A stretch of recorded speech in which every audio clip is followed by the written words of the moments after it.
আল্লামা সাইদি রহমতুল্লাহ আলাইহি উনিও তো আলেম ছিলেন, উনি দুনিয়ায় নেই, তারপরও সারা পৃথিবীতে তার নামে এই যে দারাজাত বহু বচন দিয়েছেন আল্লাহ, কেন জানেন?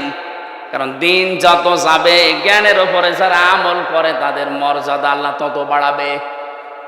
যারাই যতটুকু জ্ঞান পেয়ে আমল করেছে আপনি তাকান, তাদের মর্যাদা আল্লাহ বাড়িয়ে দিয়েছে। আল্লামা জনায়েদ বাবুনগরী রহমতুল্লাহ আলাইহি, তার নাম শুনলে মানুষ এখন দোয়া করে। আল্লামা শাহ আহমেদ শফি রহমতুল্লাহ আলাইহি, তার নাম শুনলে মানুষ দোয়া করে। এজন্য জ্ঞান অনুযায়ী আপনাকে কাজ করা লাগবে। জ্ঞানের বাইরে যদি কাজ করেন, হয়তো ভয়ে অথবা বিভিন্ন স্বার্থের কারণে মানুষ আপনাকে সম্মান দেবে, কিন্তু দিন যত যাবে আপনাকে আল্লাহ পচাবে। কথা বলেন না কেন? পৃথিবীতে সবচাইতে বেশি জ্ঞানের উপরে আমল করেছিল, কাজ করেছিল কারা? নবীরা। কারা? এবার নবীদের দিকে তাকান, সূরা ইয়াসিন 30 নম্বর আয়াত। ইয়া হাসরাতান আলাল ইবাদ মা ইয়াতিহিম মির রাসূলিন ইল্লা কানু বিহি ইস্তাহজিউন। আমার বান্দাদের জন্য আমার আফসোস, আমার আক্ষেপ হয়, এমন কোন নবী রাসূল দুনিয়ায় পাঠালাম না যার সাথে সমসাময়িক ব্যক্তিরা, সমসাময়িক শাসকরা জুলুম, অত্যাচার, নির্যাতন, ঠাট্টা, বিদ্রূপ, উপহাস করে নাই। এ কথা বলছে কে? আরো জোরে বলেন। নবীদের চরিত্র খারাপ ছিল, মানুষকে কষ্ট দিত। কেন? তাদের উপর অত্যাচার। একটাই কারণ, আমি প্রত্যেকটা নবীর জীবনে অন্তত যতগুলো কোরআনে পেয়েছি, পড়ে দেখেছি, প্রতিটি নবীর জীবনে একই অবস্থা, কারণ তারা জ্ঞানের উপরে আমল করত। কথা বলে না কেন? জ্ঞানের উপরে আমল করতে গিয়ে অনেকের নাম পর্যন্ত তারা হারিয়ে ফেলেছে। হযরতে মুসা আলাইহিস সালাম, ইহুদিরা তার নামটা পর্যন্ত পরিবর্তন করে দিয়েছে জোসেফ।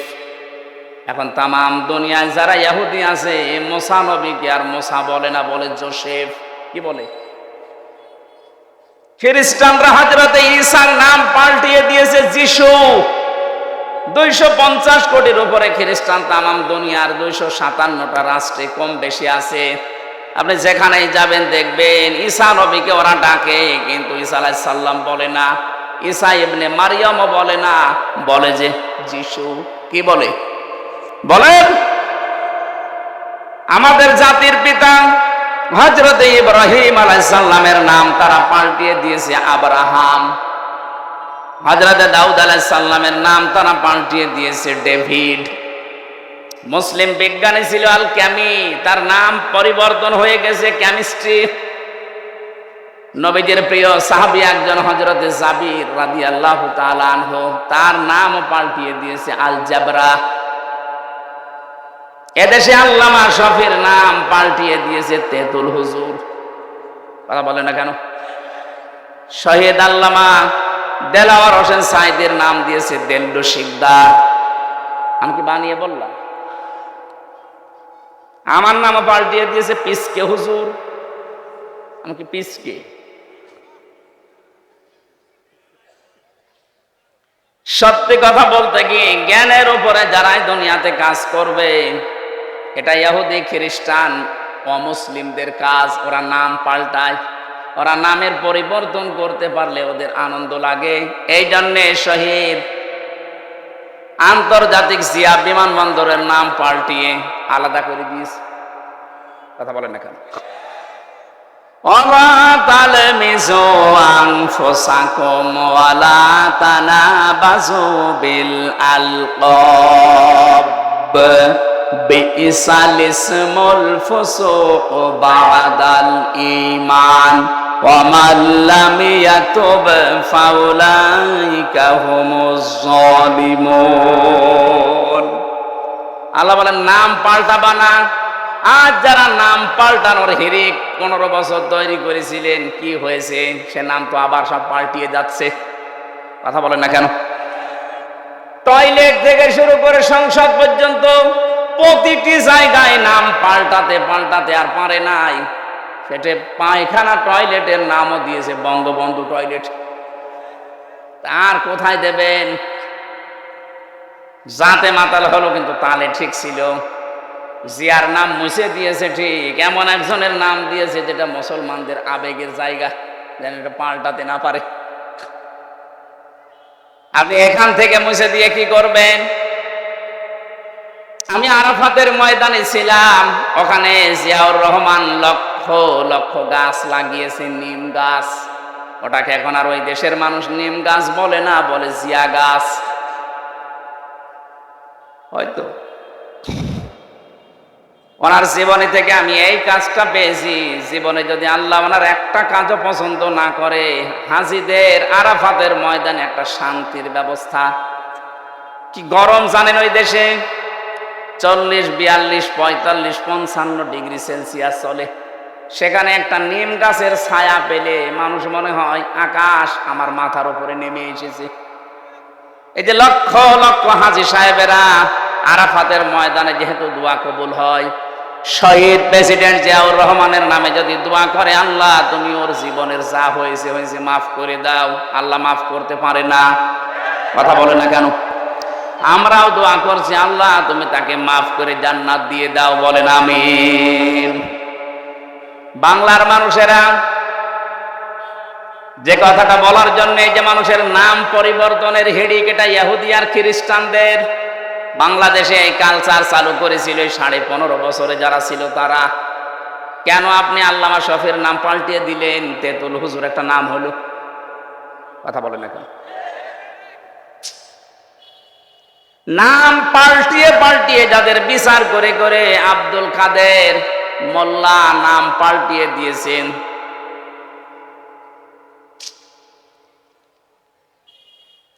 যেই ময়দানে দাঁড়িয়ে বিচার করেছিলেন ওই ময়দান আবার রেডি হয়ে গেছে। এতদিন যাদের বিচার করেছেন সোনা সাক্ষীর উপরে, এখন আপনার গণহত্যার জন্য বিচার হবে দেখা সাক্ষীতে। পৃথিবীতে যারা গণহত্যার সাথে জড়িত আমি তাদের জীবনী পড়ে দেখেছি। এত ঘৃণিত করে আল্লাহ দুনিয়ায় তাদেরকে রেখেছে। হিটলার, চেঙ্গিস খান, কথা বলছেন এখন। ওরা যদি গণহত্যার সাথে জড়িত হওয়ার কারণে ওদের আল্লাহ ঘৃণিত করে দেয়, নিন্দিত করে দেয়, এখন কি কেউ হিটলার ছেলের নাম রাখে? Genghis Khan? বলেন বলেন। আপনি যা করেছেন আপনার নাম সুন্দর হতে পারে, যোগের আবর্তনে কালের আবর্তনে দেখবেন সময় একদিন আসবে আপনার নামটাই গণহত্যার কারণে চেঙ্গিস খানের মতো হিটলারের মতো ঘৃণিত হয়ে যাবে। যাদেরকে আপনি করেছিলেন তাদের নাম তো ঘৃণিত হয়নি, এখন তাদের নাম শুনলে মানুষ রহমতুল্লাহ আলাই পড়ে। 50 বছর পার হোক, আমরা যেহেতু এখানে আর 100 বছর পরে কেউ থাকবো না, নতুন প্রজন্ম এই জমিন চাষ করবে। দেখবেন ওই জামানায় মানুষ এটাকে গালি হিসাবে ব্যবহার করবে চেঙ্গিস খানের মতো। কথা বলেন না কেন? কারণ যারা জুলুম করে সবচাইতে বেশি আল্লাহ পাক তাদের দিকে তাকিয়ে থাকেন। অলা তাহসাবান্নাল্লাযীনা তাহসাবান্নাল্লাহা গাফিলান আম্মা ইয়ামালুজ জালিমুন। সূরা ইব্রাহিম 13 নম্বর পারা 19 নম্বর 12 নম্বর লাইনের 42 নম্বর আয়াতের প্রথম অংশে আছে আল্লাহ পাক বলেন, হে নবী আপনি কি মনে করেন যে জালেমদের কোনো খোঁজ আমি রাখি না? সবচাইতে বেশি খোঁজ খবর রাখি আমি জালেমদের। কাদের? এজন্য যারা জুলুম করেছিলেন এই জামানায়, বিশেষ করে 15.5 বছরের জুলুম মানুষ বলতে পারে না। আমি তো পারি না, কারণ আমি নিজে শিকার। কথা বলেন না। 3টা বছর আমি কিচ্ছু জানি না এই বিষয়ে, কেন আমাকে এই জুলুমের শিকার করলেন? সবাই মাফ করে দিলেও আমার মামলার আয়ু থেকে শুরু করে একেবারে টপ টু বটন যারা জড়িত, একটাকেও আমার ক্ষমা নেই। ক্ষমা করতে পারি, আমি যা করেছিলাম ওই কাজ আপনাকে করা লাগবে। 3 বছর ফাঁসির কন্ডেম ছেলে থাকবেন, আর 30 থেকে 32 লাখ টাকা আমার বাবার কাছ থেকে নিয়েছেন, ফেরত দেওয়া লাগবে। সেদিন মামলার আয়ু কল দিয়ে বলছে, হুজুর মাফ করে দিয়েন। মাফ করে দিয়েছি, টাকা ফেরত দেন। টাকা ফেরত দেবেন না, মাফ চাবেন মানে? শুধু আমি হামজা না, এরকম হাজার লক্ষ হামজা ভিকটিম আছে, যার কাছে যারা অপরাধ করেছেন তার কাছে যে আগে ওই টাকা ফেরত দেবেন, ক্ষতিপূরণ দিয়ে বলবেন আস্তাগফিরুল্লাহ। কথা বলেন না কেন? এখানে বহু মানুষ আমরা এমন আছি, এই 15.5 বছরে যে জায়গায় ওঠার দরকার আমি ওই পর্যন্ত উঠতে পারিনি। এই কথা বলেন না কেন? আমার ব্যবসা বাণিজ্য করতে দেননি, মিথ্যা মামলা দিয়ে মিথ্যা সাক্ষী দিয়ে আমারে ঘরে থাকতে দেননি। 15টা বছর অনেকে এমনও আছে যারা গাছতলায়, বাঁশতলায়, পানের বরজে, ধানের খেতে, ভুট্টা খেতে কাটিয়েছে। এত কষ্টের সাথে যারা জড়িত, আর আপনি এখন আস্তাগফিরুল্লাহ পড়বেন আল্লাহ মাফ করে দেবে, ইয়ার কি নাকি?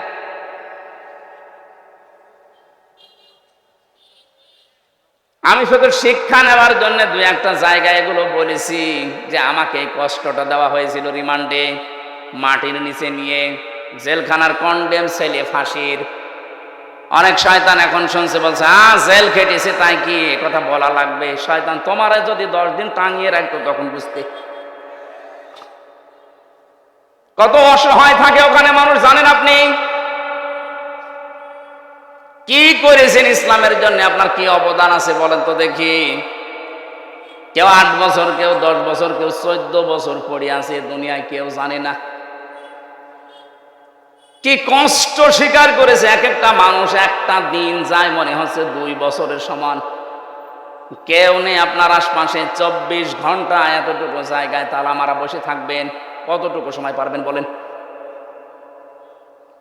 ফখরুল ভাইয়ের কথা শুনছিলাম, উনি আমার কন্ডেম ছেলে, আমার ছেলে ছিল। হামজা তোমার সাথে কি করেছে আমি জানি না, আমার পায়ের ভেতর দিয়ে হাত দিয়েছে। সামনে যে লোহার ব্যারিকেড দেওয়া ছিল ছোট ছোট, ওর সাথে হাত লাগিয়ে তালা লাগিয়ে দিয়েছে। আরে ভাই 2-5 মিনিট পরে খুলে দে না, বছরের পর বছর 1.5-2 মিনিট সময় দিল টয়লেট করার জন্য। সকালে কয়েকটা পচা ছোলা দিয়েছে, তো পচা পারলে খান, না পারলে ফেলে দেন। দুপুরে 1 মুঠ ভাত দিয়েছে, তা মনে হচ্ছে মাখিয়ে দিয়েছে। কয়দিন আপনি পারবেন, কয় সপ্তাহ পারবেন? 8 বছর, 10 বছর, 14 বছরের লোক পেয়েছি আমি। এত বড় বড় নখ হয়ে গেছে, ওরা দেওয়ালের সাথে খুশিয়ে খুশিয়ে এভাবে লিখে রেখেছে ভাঙা ভাঙা অক্ষরে, ভাই যদি কেউ বাইরে যেতে পারেন এই নাম্বারটা একটু জানাবেন যে আমি বেশি আছি। এখনো পর্যন্ত অনেকে জালেমের সাফাই গায়ের বলে কি হয়েছে যে ওনার পালানো লাগলো, কি হয়েছে? আপনার সাথে তো হয়নি, আপনি টের পাবেন না। এই লোকটারে জিজ্ঞাসা করেন। যাদের সাথে হয়েছে তারা যদি বলে যে আমি মাফ করে দিলাম, আমার কোনো দায় নেই, কিন্তু আমারটা হবে না, আমার টাকা ফেরত দেওয়া লাগবে। আর আমার মতো 3 বছর ফাঁসির কন্ডেম ছেলে বিনা কারণে পড়ে থাকা লাগবে, তাও যোগাযোগ বিচ্ছিন্ন হয়ে। এমনি দুঃখে বলছি না, আমার ছোট মেয়েটা আজ পর্যন্ত আমার কাছে আসে না, আমার চেনেও না। কি করেছিলাম আমি? তার আমি 7 মাস রেখে গেছি, এখন তার বয়স 4.5 বছর।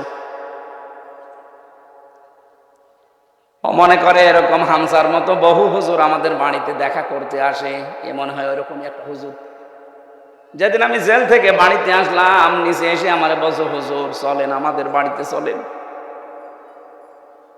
আমি যে ওর বাবা, ও জানে না, মনে করছে আর একটা হুজুর।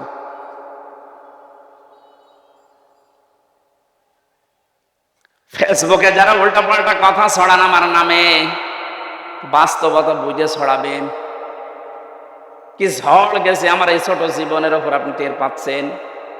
আমি আল্লাহর জন্য সব সহ্য করেছি, মাফও করে দিয়েছি, কিন্তু আমার টাকার বিষয়টা আমি মাফ করবো না। টাকা আমার ফেরত দেওয়া লাগবে, কারণ এটা আমার নিজের টাকা না, আমার বাবার টাকা।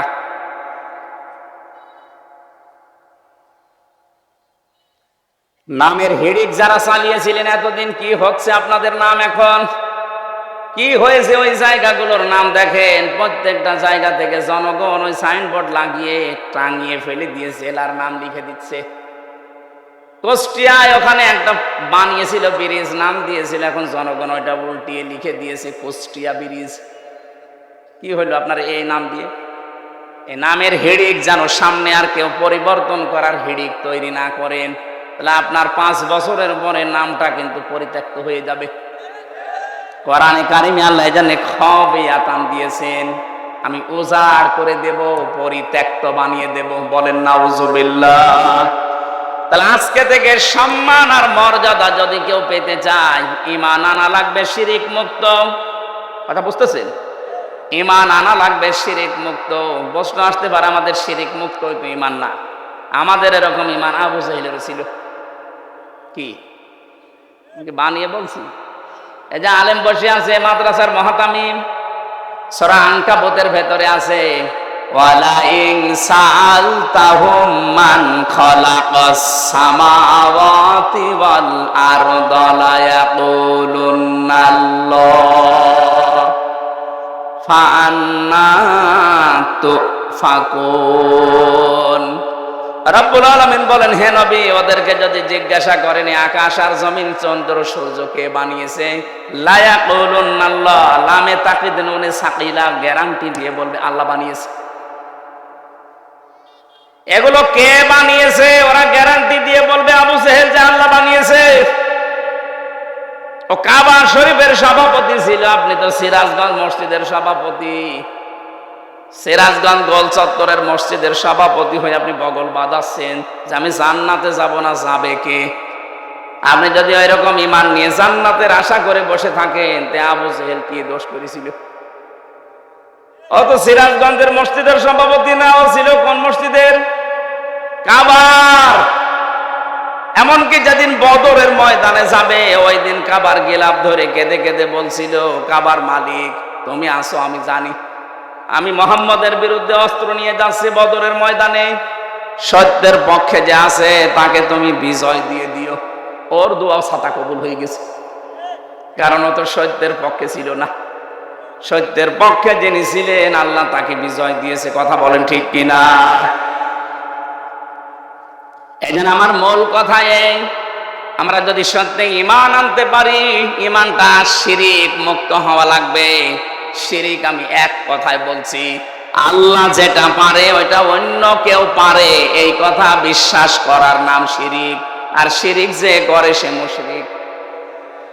বুঝেছেন কিনা বলেন? না বললে আমি আবার রিপিট করব। আল্লাহ যেটা পারে ওইটা অন্য কেউ পারে, বিশ্বাস করার নাম শিরিক। শিরিক যে করে সে মুশরিক। কথা বলেন। আলাহুল খালকু ওয়াল আমরু তাবারাকাল্লাহু রাব্বুল আলামিন। আল্লাহ পাক বলেন সৃষ্টি যার, হুকুম চলবে তার। এটা আমি বানালাম। সূরা আরাফের ভেতরে আছে 54 নম্বর আয়াত। আল্লাহ পাক বলেন সৃষ্টি যার, হুকুম চলবে তার। যেহেতু এই জমিন বানিয়েছে আল্লাহ, এখানে হুকুম চলার কথা কার? সুতরাং এই জমিন আল্লাহর, এখানে যারা আল্লাহর আইন বাদ দিয়ে অন্য আইন দাঁড় করাতে চান তারা শিরিক করছেন। আর শিরিক যে করবে সে, আরো জোরে, এটা বারবার বলছি কেন? কারণ এখন একটা মোক্ষম সময় চলছে। আপনারা জানেন সারা বাংলাদেশ থেকে যে এখন সংবিধান সংস্কারের কাজ চলছে, জানেন না? 96% মুসলমানের সবাই যদি আমরা আওয়াজ তুলি, যারা দায়িত্বে আছেন, সংবিধান এখন হবে এই দেশে মুসলমানের দেশে কোরআন। কারণ সংবিধান নামে একটা সূরা কোরআনে আল্লাহ দিয়েছেন, ফুরকান। ফুরকান মানে সংবিধান, ফুরকান মানে কি? এখানে 74টা আয়াত আছে, 73টা ধারা আছে। মুসলমানের দেশে যদি এই 73টা ধারা দিয়ে সংবিধান তৈরি করা যায়, এই দিয়ে যদি দেশ চালানো যায়, এই দেশটা হয়ে যাবে মিনি জান্নাত।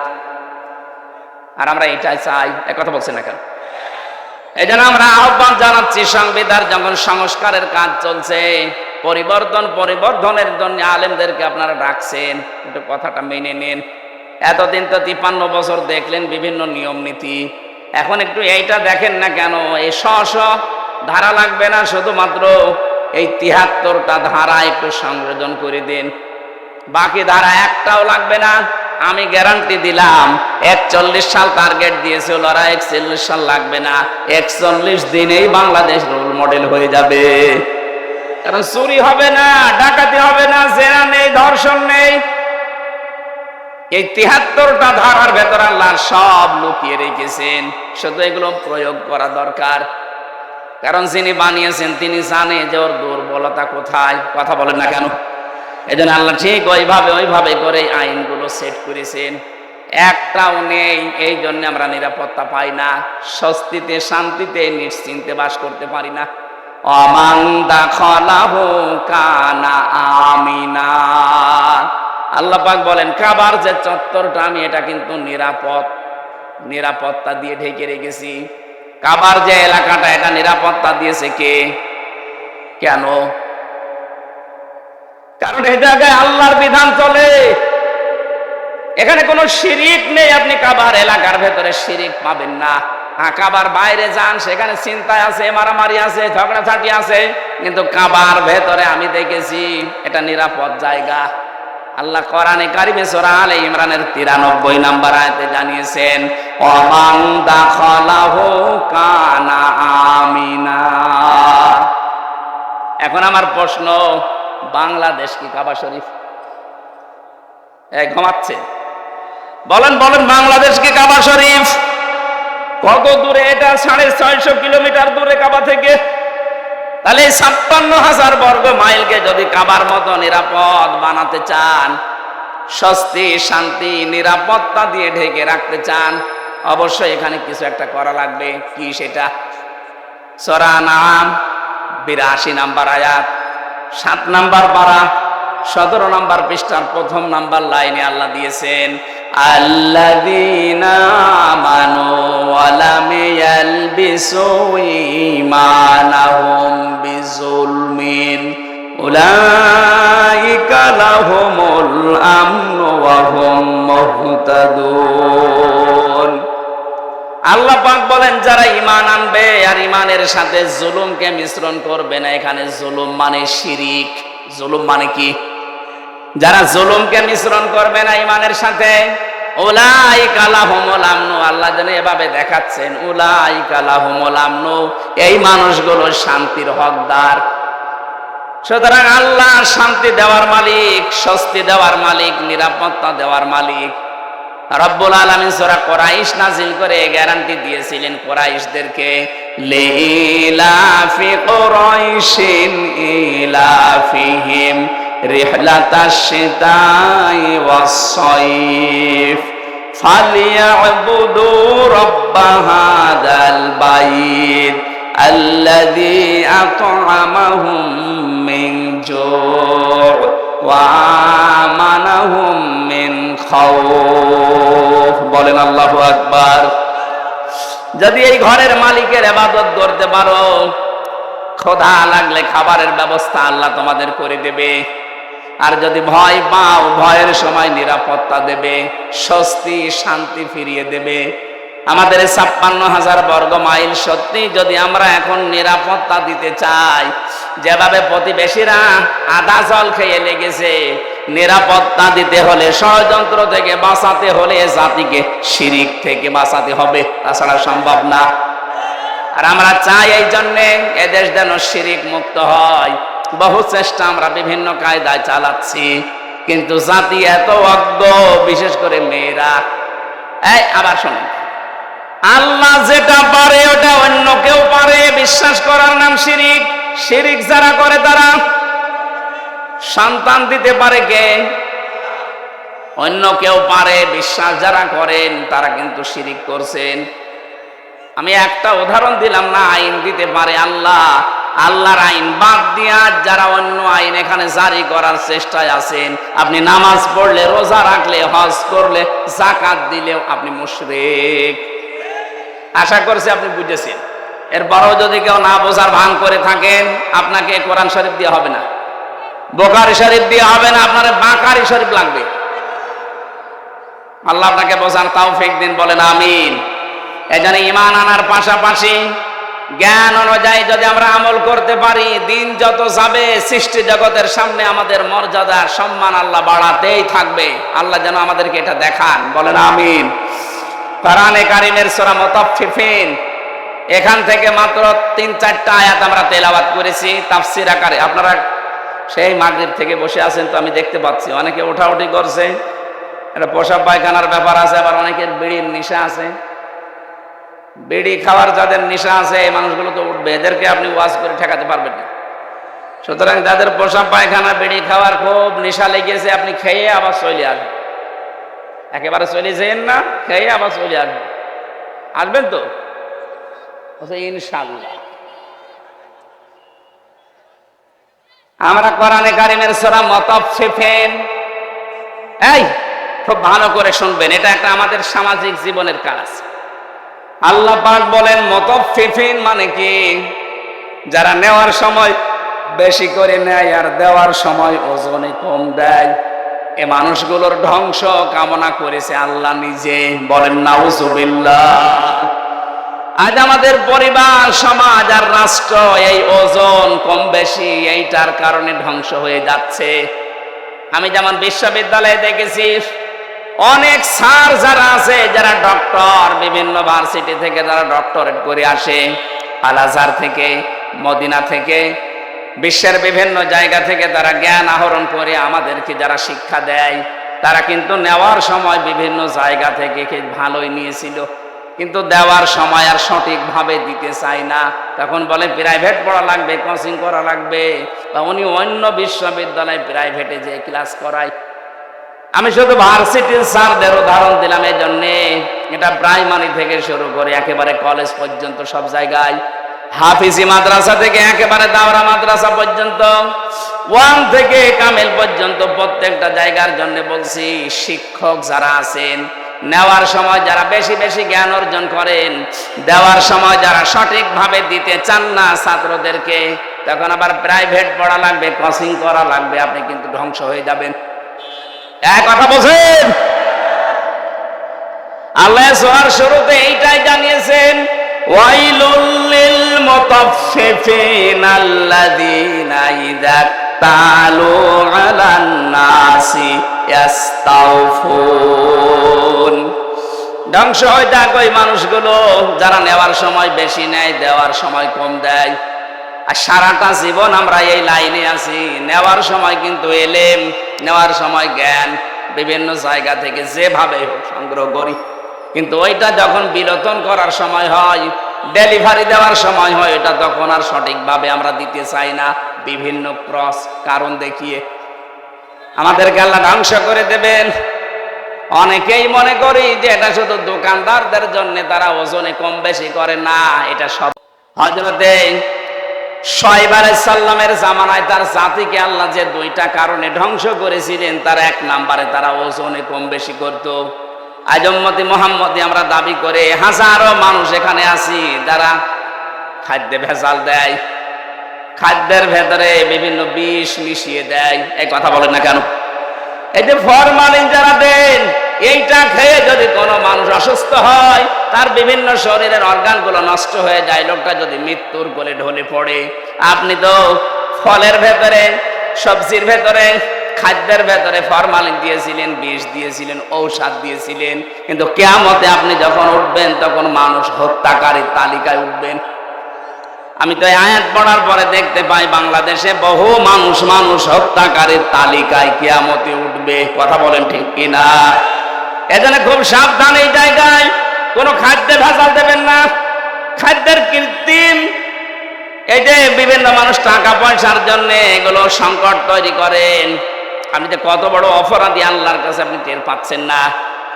যারা খাদ্যের কৃত্রিম সংকট তৈরি করে মানুষকে কষ্টে ফেলে রাখেন, আল্লাহ পাক বলেন যখন মানুষ খাবার থাকার পরও সংকট তৈরি করে, তখন আমার আরশ কেঁপে যায়। কারণ পৃথিবীতে সবচেয়ে বেশি আদর আর মহব্বত করে বানিয়েছিলাম আমার বান্দাকে। এই বান্দা বান্দীদেরকে যারা জিনিস থাকার পরও কষ্ট দেয়, ওদেরকে আমি আল্লাহ ঘৃণা করি। বলেন নাউজুবিল্লাহ। বাংলাদেশে এটা মাঝে মাঝে আমরা দেখি, সম্পদ থাকার পরও, খাদ্য থাকার পরও কৃত্রিম সংকট তৈরি করে মানুষকে কষ্টে ফেলে দেয়। যেই ধনীগুলো এগুলো করছেন, ইয়ামহাকুল্লাহুর রিবা ওয়া ইউরবিস সাদাকাত, হারাম কোন জিনিসে আল্লাহ বরকত দেয়নি, বরকত আল্লাহ দিয়েছে হালালে। এজন্য হারাম ইনকাম যারা করেছেন, আপনি তাকান তাদের দিকে। এত কোটি কোটি টাকার মালিক হয়েছিল, কেউ বেগম পাড়া, কেউ সাহেব পাড়া বানিয়েছে, কিন্তু কি হলো তাদের টাকা? 8 কোটি, 10 কোটি, 12 কোটি টাকার গাড়ি ঢাকার রাস্তায় পড়েছিল 5 তারিখের পরে। কেউ যে মালিক আছে প্রমাণ দেওয়ার জন্য কেউ যায়নি। জেলখানায় বসতেছে এখন বাংলার সর্বশ্রেষ্ঠ ধনী শ্রেণী দরবেশ। কি হয়েছে তার টাকা? বৈধ অবৈধ নেই, 7টা ব্যাংক থেকে 36,000 কোটি টাকা চুরি করেছে। 36,000 কোটি। শেয়ার মার্কেট লুট করেছে, ব্যাংকগুলো দেউলিয়া বানিয়ে দিয়েছে। এক দরবেশে এমন একটা ভয় ধরেছিল, মানুষ উপর থেকে বিশ্বাস করতো না, না এত বড় দরবেশে কাজ করতে পারে। এই জন্য ও দাড়ি কেটে নম হয়ে গেছে। আদালতে একজন জিজ্ঞাসা করেছিলেন, নাফরমান দাড়ি কাটলেন নবীর সুন্নত? ও বলে হুঙ্কার দিয়ে বলেছে, বেশি চিল্লাবেন না, দাড়ি রাখা সুন্নত আর জান বাঁচানো ফরজ। আমি দাড়ি কেটেছি সুন্নত, জান বাঁচাতে চেষ্টা করেছিলাম কিন্তু পারলাম না, নৌকা আমারে ধরিয়ে দিয়েছে। নৌকায় করে পালাচ্ছিল না। আমি শুধু হাসির জন্য বলি নাই, ওনার জীবন থেকে কিছু শিক্ষা নেন। বাংলার শ্রেষ্ঠ ধনীর তালিকায় ওনার নাম সালমান এফ রহমান দরবেশ বাবা। এখন শুয়ে আছে মাটির বিছানায়। হারামে আল্লাহ আপনাকে আরাম দেয়নি। সত্যি কথা বলতে আল্লাহ এই বিষয়টাকে গরুর বলে দিয়েছেন। আমি হুজুরকে বলছি, অমাল হায়াতুদ দুনিয়া ইল্লা মাতাউল গুরুর। ও বাংলার মানুষেরা, দুনিয়ার জীবন কিন্তু গরুর। গরুর মানে ধোঁকা। আপনি কি মনে করেন যে আপনার ছেলে মেয়ে আপনাকে খুব ভালোবাসে? কে বলেছে আপনাকে? আপনার বউ আপনাকে খুব ভালোবাসে। আজকে বাড়িতে যদি একটু মরার ভান করে বলেন যে আপনার স্বামী তো মারা গেছে, যে খাটের উপরে আপনি থাকেন, এই খাটের নিচে তাকে আমরা মাটি দেব, আল্লাহর কসম এ দেশের কোনো বউ রাজি হবে না। ওই জিনিস রেখে আমি জিন ভূতের কামড় খাবো? দেখেছেন কি ভালোবাসা আপনার জন্য? আপনার সন্তান, আপনার মা বাবাও ধোঁকা, আপনার মা বাবাও আপনার জন্য ধোঁকা। অনেকে মা বাবার মুখে হাসি ফোটাতে, ছেলে মেয়ের মুখে হাসি ফোটাতে, স্ত্রীকে সুখে রাখতে হালাল হারাম দেখে না। বাবা শাহজালাল, সব হালাল। কি হবে জানেন আপনি? আমি বাস্তব বলছি।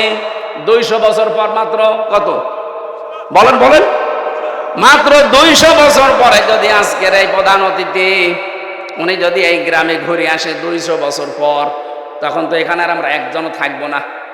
কি 200 বছর পরে ওনাকে আল্লাহ যদি আবার বাঁচিয়ে বলে যা দুনিয়া দেখে আয়, উনি এসে যদি এই সিরাজগঞ্জের এই বেলকুচিতে ওনার বাড়িতে এসে বলে 2 তলা বিল্ডিং আমার, ওই সময় যারা এখানে বসবাস করবে ওনার ঘাড়ে ধাক্কা দিয়ে বের করে দেবে। কে আপনি? আমি কি বেশি বলছি? আপনি ফিরে এসে দেখেন, শুধুমাত্র আপনাকে পরিচয় দিতে গেলেই মারবে, বলবে আপনার থাকার জায়গা নেই, এই জন্য এরকম ভণ্ডামি করছেন। গ্রামে মসজিদ আছে, ওখানে বারান্দায় রাতটা থাকেন, সকালে ফোটেন, এইটা বলবে আপনার নিজের পরবর্তী প্রজন্ম। আরে ভাই, আমার 3 পুরুষের পরে আমি আর চিনি না। আমার বাবা রিয়াজউদ্দিন, তার বাবা জাহান আলী, তার বাবা নমাজউদ্দিন, এরপরে আমি আর চিনি না। সত্যি কথা বলছি, আমরা চিনি না। কারণ এর পরে যে কারা আছে, ওকে হিন্দু না মুসলমান তাও জানি না। খুব বেশি হলো না 100 বছর হবে। আমার বাবার বাবার বাবা 3 পুরুষ, এরপরে আমি আর চিনি না। এখন ওই নমাজ আলী সর্দারের যিনি ছিল বাবা, কে আমি তো জানি না। উনি যদি এখন এসে কুষ্টিয়ায় বলে যে এই ভিটা আমার, এই বাড়ি আমি বানিয়েছিলাম, আমি জমি জায়গা আমার করা, ওর দাঁত খুলে ফেলবো না। ভান্ডামি করা জায়গা পান না। কে আপনি? যদি বলে আমি নমাজ আলীর বাবা, নমাজ আলী তো চিনি না।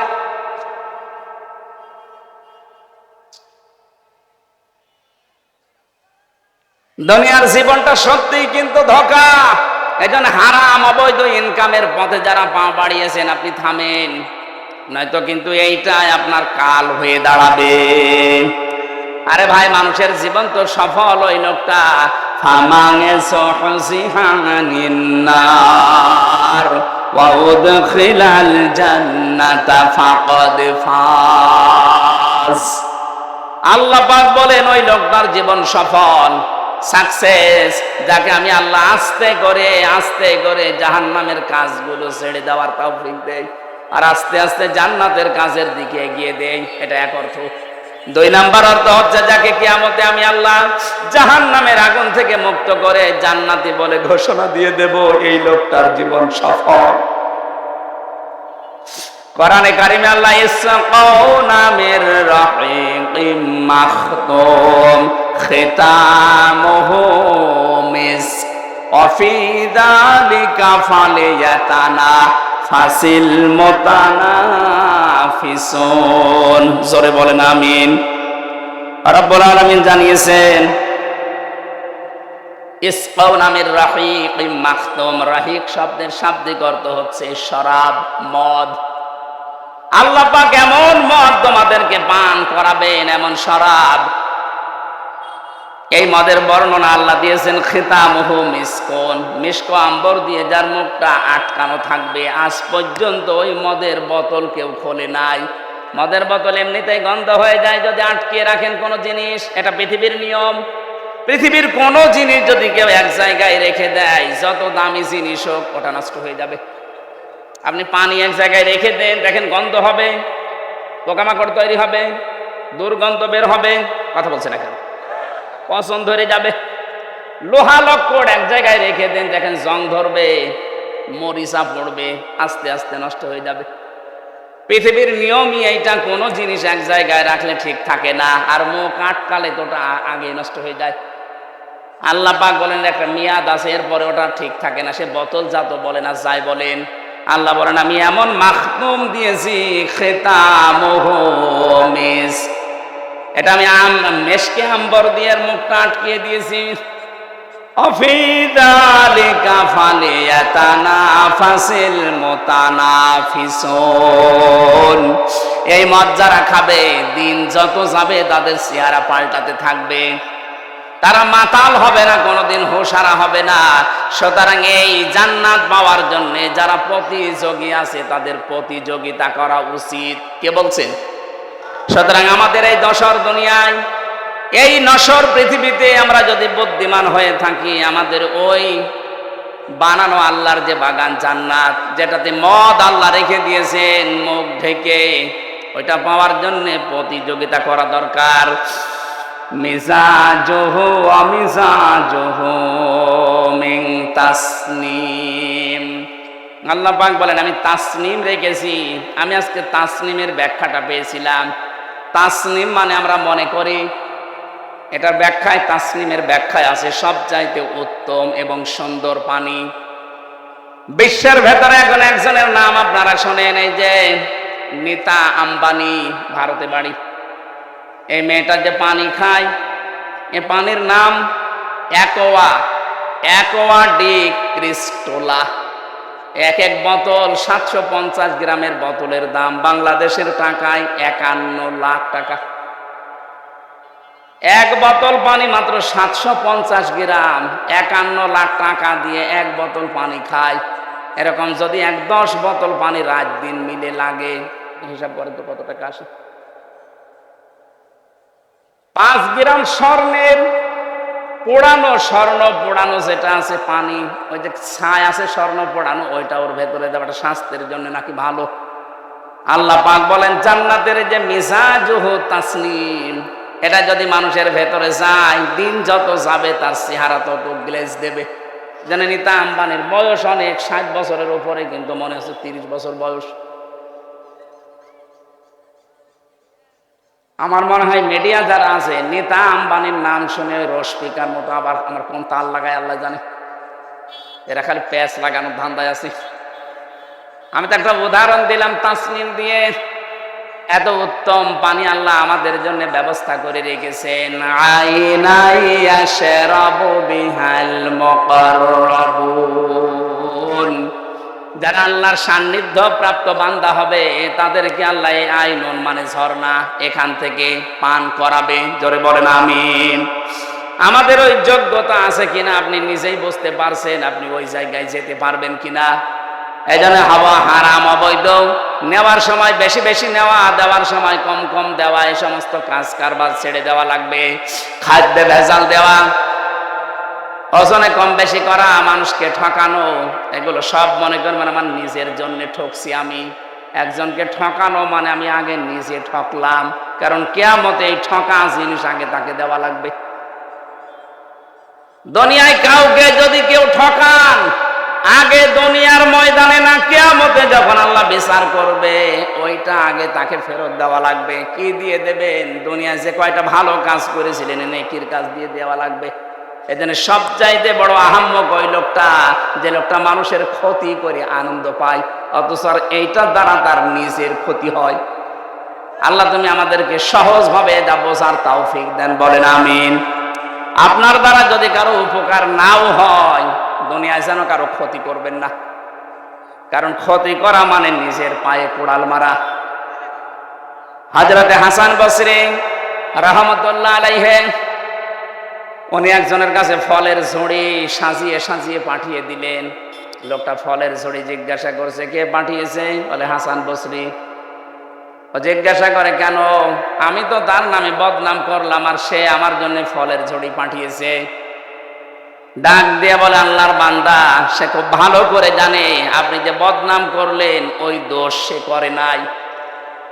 যে দোষ লোকটা করে নাই, ওই দোষের বদনাম যদি তার নামে কেউ দেয়, অমাইয়া কিসেবে খতিয়াতান আও ইসমান সুম্মা ইয়ারমি বিহি বারিয়ান ফাকাদ হিতামালা বুহতানা ওয়া ইসমান মুবিনা।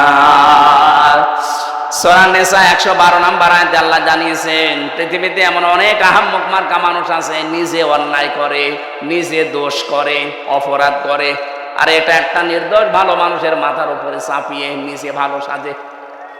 এ যেন প্রকাশ্য পাপের বোঝা বহন করে নিয়ে বেড়াচ্ছে। এটা যদি সত্যি আল্লাহ আজকে আমাদেরকে দেখাতো, এদেশে বহু মানুষ রাস্তায় বের হতে পারতো না। হযরত আদম আলাইহিস সালামের সন্তানদেরকে আল্লাহ যে শরীয়ত দিয়েছিলেন, ওইটা যদি এখন থাকতো, বহু আল্লাহর ওলি মার্কা মানুষ ধরা খেয়ে যেত। ওই জামানার শরীয়ত ছেলে কেউ যদি কোরবানি দিত, তাহলে চাটিয়াল ময়দানে রেখে আসা লাগতো। যার টাকা হালাল, আকাশ থেকে আগুনের ঝলক এসে ওটা পুড়িয়ে ফেলতো। আমার মনে হয় ওই শরীয়ত যদি এখন থাকতো, কত হাজির কোরবানি যে চাটিয়াল ময়দানে পড়ে থাকতো, মানুষ বুঝতো যে সুদের টাকা, ঘুষের টাকা। কথা বলে না কেন? নাকি এলাকায় সুদ বন্ধ হয়ে গেছে? এই যে যারা টাকা ছেড়ে রাখেন, মাসে মাসে টাকা আসে, 1000 দিলে 100 টাকা করে বেশি দেয়, এটা এলাকায় নেই? এটা মায়ের সাথে জেনা করার গুনাহ হচ্ছে। কে হুজুর বলেন আপনাদের? কেন ওনার কথা মানা যায় না? কিয়ামতে যেদিন ধরা খাবেন, বলবেন আল্লাহ আমাদের কাছে কেউ আসেনি, ওই লোকটা দাঁড়াবে তখন, ও ডাক দিয়ে বলবে সুদ ওরা খেয়েছে, আমি নিষেধ করার পরও ওরা শোনে নাই। এই জন্য যারা এই কাজ করছেন, যেহেতু এতদিন না জেনে হয়তো খেয়েছেন, এখন থেকে ছেড়ে দেওয়া লাগবে। মায়ের সাথে জেনা করার এই গুনাহ আজকে থেকে আর করা যাবে না, বন্ধ হওয়া লাগবে। যারা টাকা ছেড়ে রেখেছেন, টাকা আসে, এই ব্যবসা কারা কারা বন্ধ করবেন? হাত তোলেন। ও এলাকায় আছে, হালকা পাতলা আছে, বেশি না, ঠিক আছে, আপনারা চালান।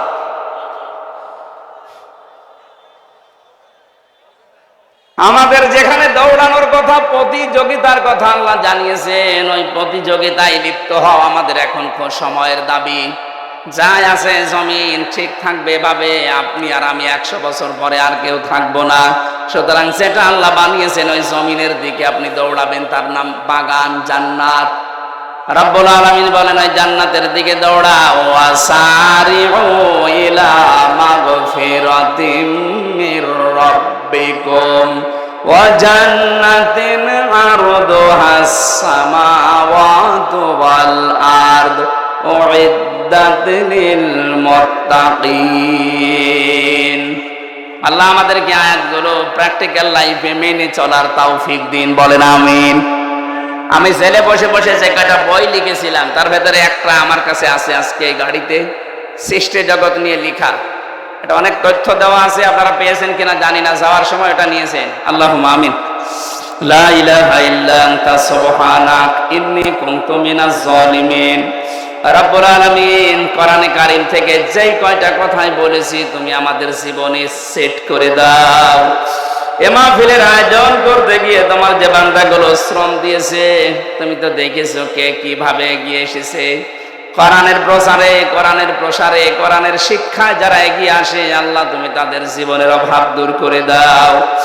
সম্মানিত সভাপতি আলহাজ আব্দুল আলিম, সহ সভাপতি আবু সাইদ সরকার, আমাদের প্রধান অতিথি আমিরুল ইসলাম খান আলিম, যত অতিথি এখানে এসেছে, আল্লাহ প্রত্যেকের জীবনের অপরাধগুলো মাফ করে দাও। আমাদের অপরাধগুলো তুমি নেকি বানিয়ে দাও। কোরআনে কারিমে পড়েছি, ফাউলাইকা ইউবাদদিলুল্লাহু সাইয়্যাতিহিম হাসানাত। কোন মানুষ যদি তাওবা করে ভালো কাজ করার সিদ্ধান্ত নেয়, তাদের জীবনের খারাপ কাজগুলো পাল্টিয়ে তুমি নাকি নেকি বানিয়ে দাও। কোরআনের এই ময়দানে আজকে যারা এসেছি, আল্লাহ তুমি আমাদের সাইয়্যাত গুলো হাসানাত দিয়ে বদলায়া দাও। মা বোন যারা এসেছে, এদেরকে খাদিজার মতো, আয়েশার মতো বানিয়ে দাও। পর্দা ফরজ আল্লাহ এটা বুঝে এদেরকে থাকার তৌফিক দাও। স্বামী সংসারে যাদের অশান্তি আছে, আল্লাহ তুমি শান্তি দাও। রব্বানা হাব লানা মিন আজওয়াজিনা ওয়া যুররিয়াতিনা কুররাতা আয়ুনি ওয়াজআলনা লিল মুত্তাকিনা ইমামা। সারা জীবন অপরাধ করে জীবনটা নষ্ট করে ফেলছি আল্লাহ। গভীর রজনী, এখন প্রায় 12টা বাজে।